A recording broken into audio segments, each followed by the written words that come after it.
Comment on déstabilise un pervers narcissique? Mon nom est Annabelle Boyer, je suis conseillère en développement organisationnel et experte en comportement humain. Les manipulateurs, les manipulatrices, évidemment, on va en rencontrer quelques-uns dans notre vie, mais il y en a qui sont vraiment une coche au-dessus que l'on appelle un pervers narcissique. Et des pervers narcissiques, évidemment, il y en a autant chez les hommes que chez les femmes. Ce qui est particulier avec un pervers narcissique, c'est qu'évidemment, il va s'assurer de limiter l'influence extérieure. Donc, il va faire en sorte de nous faire douter de nos relations, que ce soit avec les proches, avec la famille, avec les collègues, avec les amis, pour essayer de faire en sorte de n'avoir que son influence pour nous amener dans sa façon de voir les choses. Le pervers narcissique va utiliser beaucoup de commentaires dénigrants, envahissants, pour nous faire douter de nous faire douter de notre capacité à prendre en charge une situation, va nous faire douter évidemment au niveau de notre image corporelle, au niveau de notre crédibilité professionnelle, bref, il va faire en sorte que de plus en plus, on s'auto-dénigre parce qu'on est habitué évidemment de recevoir ses propres commentaires. Voici donc 3 clés pour déstabiliser un pervers narcissique dans le but, évidemment, de l'éloigner de nous. Parce qu'un pervers narcissique, il faut se rappeler que ça ne change pas, donc ça ne se guérit pas, la perversion narcissique. L'idée, c'est de s'assurer que vous avez autour de vous des relations qui sont saines et sereines. Et pour ça, bien évidemment, il faut éviter de tomber dans les pièges que vous tend le pervers narcissique.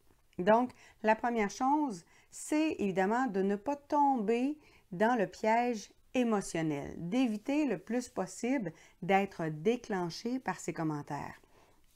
Je me souviens d'une cliente qui me racontait qu'elle avait une collègue de travail qui avait toujours des commentaires un peu particuliers et pendant les discussions, bien, sa collègue pouvait lui dire, bien, c'est ça, tu penses que je suis incapable, dis-les donc, tout le monde pense ça aussi, je suppose, c'est ta faute. Et là, la collègue, elle ne savait pas quoi faire avec ça parce que les propos qu'elle avait amenés ne voulaient pas du tout dire que sa collègue était incapable de faire la tâche. Et quand la collègue s'est emportée, bien évidemment, ma cliente ne savait comme pas trop quoi dire, quoi répondre. Puis je disais, mais tu as juste à lui dire que sa perception lui appartient, tout simplement. Parce qu'il faut arrêter de tomber dans la justification, puis de dire, mais non, mais c'est pas ça que je voulais dire, puis là, on s'est mal compris, puis là, mais ce que je voulais... Là, on vient de tomber dans le piège de la justification.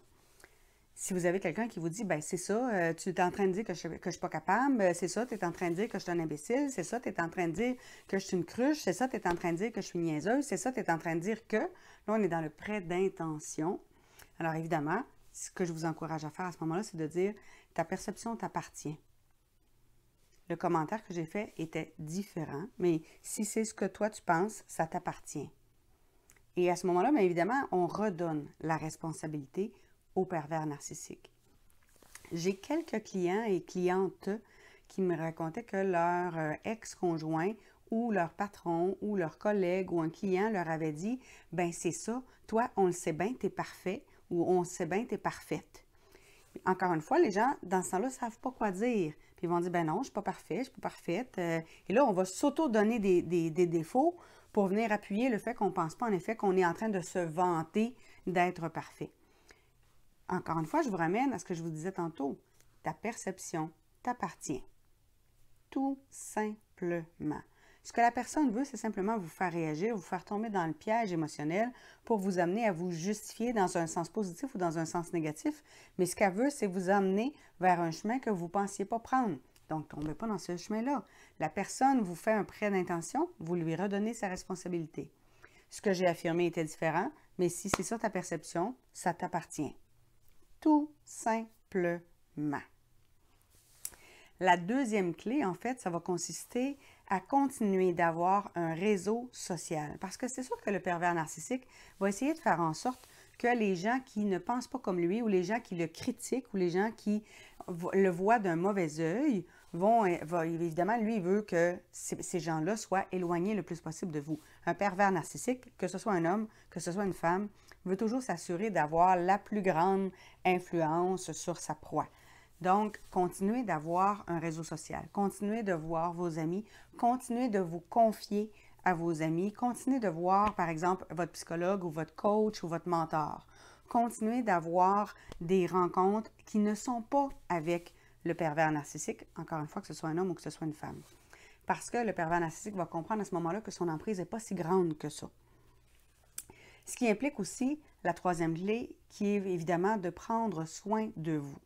Et là, je vous amène sur un élément que me racontait Annick Laprate, où elle me disait qu'elle pensait qu'elle avait de l'amour de soi, mais en travaillant avec des experts, elle s'est rendue compte qu'elle avait des actes d'amour envers elle-même, mais qu'elle devait travailler l'amour de soi et l'estime de soi. Parce que le fait que vous alliez, par exemple, vous faire un massage de temps en temps, le fait d'aller dans un spa, le fait de prendre une marche, ce sont des actes d'amour envers soi, mais il faut apprendre davantage à avoir une meilleure estime de soi et un meilleur amour de soi. Et ça passe par le discours intérieur. Qu'est-ce que vous vous dites quand vous êtes seul avec vous-même? À quel point vous vous jugez? À quel point vous vous critiquez? Parce que plus vous allez travailler sur ce discours intérieur-là pour le rendre constructif, plus à ce moment-là, vous allez avoir une force qui va vous protéger des pervers narcissiques. Mais plus vous tombez vous-même dans le piège des ruminations, du jugement, de l'auto-sabotage, de l'autodénigrement, plus à ce moment-là, vous donnez une marge de manœuvre incroyable aux pervers narcissiques. Ce sont donc 3 clés extrêmement importantes, mais ces 3 clés-là vont totalement déstabiliser un pervers narcissique parce que le pervers narcissique, son objectif, c'est d'avoir une emprise sur vous et ces 3 clés-là lui empêchent d'avoir cette emprise-là. Sur ce, si vous pensez que cette capsule-là peut être utile à quelqu'un, partagez-la sur vos réseaux sociaux et on se retrouve bientôt pour une prochaine capsule. Au revoir.